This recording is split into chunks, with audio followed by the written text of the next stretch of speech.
Hello everyone, मैं Anita Thakur. Welcome to my YouTube channel. Today we are going to start your next chapter, Political Science Class 12th chapter, international organisations. आज हम लोग इस topic में just introduce करूँगी मैं इस चैप्टर को कि इंटरनेशनल ऑर्गेनाइजेशंस क्या होती हैं और ये इंटरनेशनल ऑर्गेनाइजेशंस क्यों बनाई जाती हैं. इंटरनेशनल ऑर्गेनाइजेशंस जो हैं हम लोग ये बोल सकते हैं ये कब फॉर्म हुई आफ्टर द हम लोग बोल सकते हैं सेकेंड वर्ल्ड वॉर, या फिर हम लोग बोल सकते हैं कि जब दो सुपर पावर्स ही बची थी लाइक यूएसए और यूएसएसआर ड्यूरिंग 1945. तो उसके बाद ये जो ऑर्गेनाइजेशन थी वो देखने को मिली. तो हम लोग ये बात करते हैं कि सोवियत यूनियन जो थी वो कोलैप्स हुई.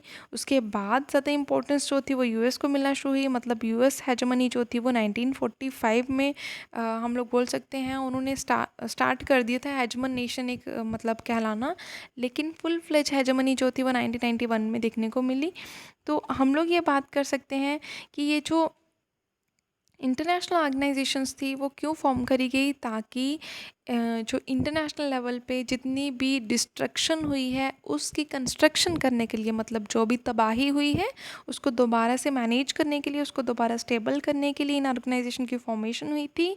और अगर हम लोग बात करें वर्ल्ड की सबसे जो मतलब जहाँ पर हर एक इशू को डिस्कस किया जाता है लाइक यूएनओ, तो उसकी बात करें तो उसका मेन मोटिव क्या है, to promote peace and cooperation. और उसका मेन मोटिव क्या है कि पीसफुल सिचुएशन को मेंटेन रखें ताकि वॉर जो है वो ना कंडक्ट हो. इस चैप्टर में हम लोग इन्हीं ऑर्गेनाइजेशंस के बारे में पढ़ेंगे.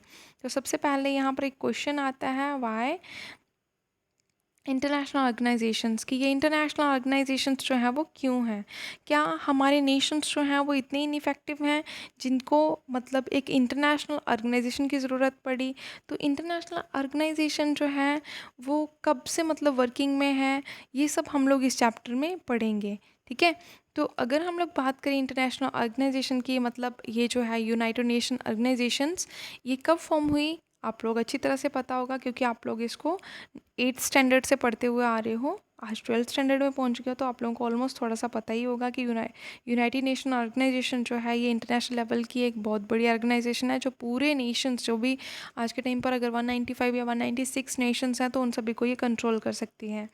तो एक मतलब जो यूनाइटेड नेशन के सेकेंड सेक्रेटरी जनरल थे जिनका नाम था हैमर स्कॉट जो थे, डेग हैमर स्कॉट तो थे, उन्होंने डिफ़ाइन किया यूनाइटेड नेशन को. उन्होंने कहा यूनाइटेड नेशन को इसलिए क्रिएट नहीं किया गया है, इसलिए नहीं बनाया गया है ताकि ह्यूमैनिटी को हेवन तक लेके जाए, लेकिन इसको इसलिए बनाया गया है, मतलब यूनाइटेड नेशन ऑर्गेनाइजेशन को इसलिए बनाया गया है ताकि ये ह्यूमैनिटी को सेव करे एक हेल बनने से, मतलब कि यहाँ पर नर्क बनने से मतलब नर्क बनने से उसको बचाया जा सके. तो आप लोगों को अच्छी तरह से पता होगा कि ये जो इंटरनेशनल ऑर्गेनाइजेशन है आप लोगों की, ये कब फॉर्म हुई. ये आप लोगों की 5 अगस्त 1945 में फॉर्म हुई. ठीक है.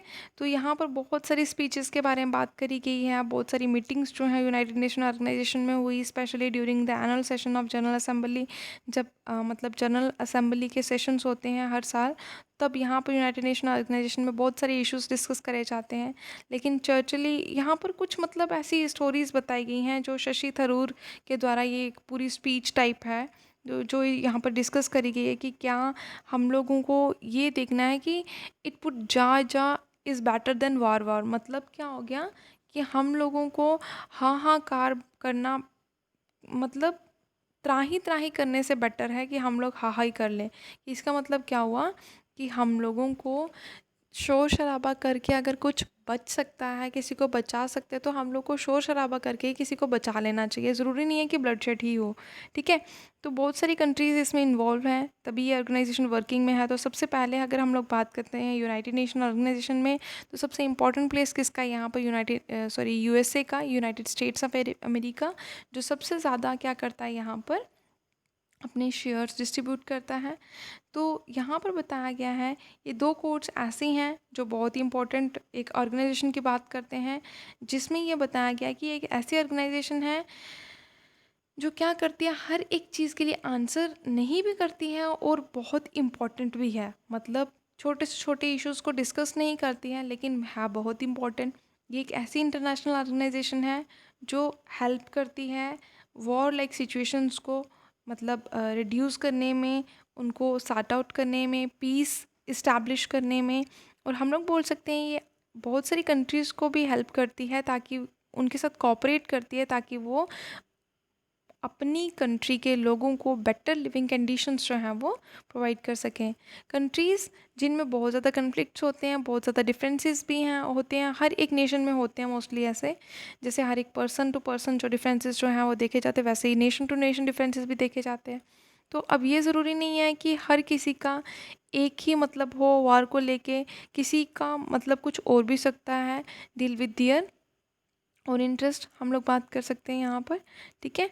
तो उसके बाद अगर हम लोग बात करें यहाँ पर, तो यहाँ पर मेंशन किया गया है कि हम लोगों को बात करने हैं कुछ ऐसे इश्यूज़, कुछ ऐसे पीसफुल सॉल्यूशंस ढूंढनी है, जो कि हम लोगों को सिर्फ इतना पता करना है कि अगर मतलब वॉर को रिड्यूस करना है तो हम लोग को क्या करना होगा।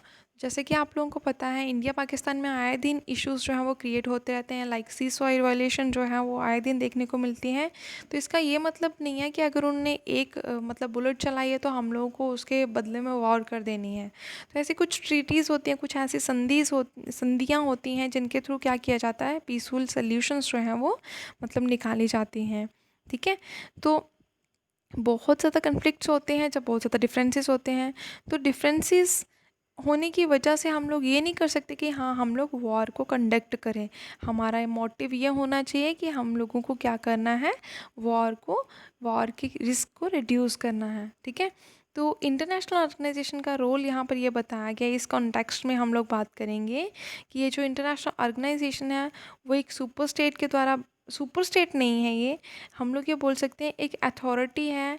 और अथॉरिटी किसके पास है, इस ऑर्गेनाइजेशन में जितने भी मेंबर स्टेट्स हैं, मतलब जितने भी मेंबर नेशंस हैं, उन सभी के पास ये अथॉरिटी है, ये पावर है कि वो किसी को भी कंट्रोल कर सकते हैं, किसी भी नेशन को सल्यूशन प्रोवाइड कर सकते हैं। और ये जो है इसको क्यों क्रिएट किया गया था, ताकि वॉर के रिस्क को रिड्यूस किया जा सके और हर एक स्टेट जो है यहाँ पर रिस्पॉन्ड कर सकती है। और ये कब मतलब एग्जिस्टेंस में कब हुई वो आप लोग अच्छी तरह से जानते हो, 1945 के बाद इसको मतलब हम लोग बोलते हैं कि वर्किंग में आई है ये। तो वंस जब इसको एक बार क्रिएट किया गया, इसकी जो मेंबर स्टेट थी उन्होंने कहा कि हम लोगों को क्या करना है, एक दूसरे नेशंस की हेल्प करनी है ताकि वो अपनी प्रॉब्लम्स को रिजॉल्व कर सकें, अपनी प्रॉब्लम्स को जल्दी से जल्दी सॉर्ट आउट कर सकें थ्रू पीसफुल नेगोशिएशंस, ठीक है। तो आई होप इतना बहुत है आज के लिए। तो नेक्स्ट वीक हम लोग इसी को कंटिन्यू करेंगे। Thanks for listening and stay blessed always.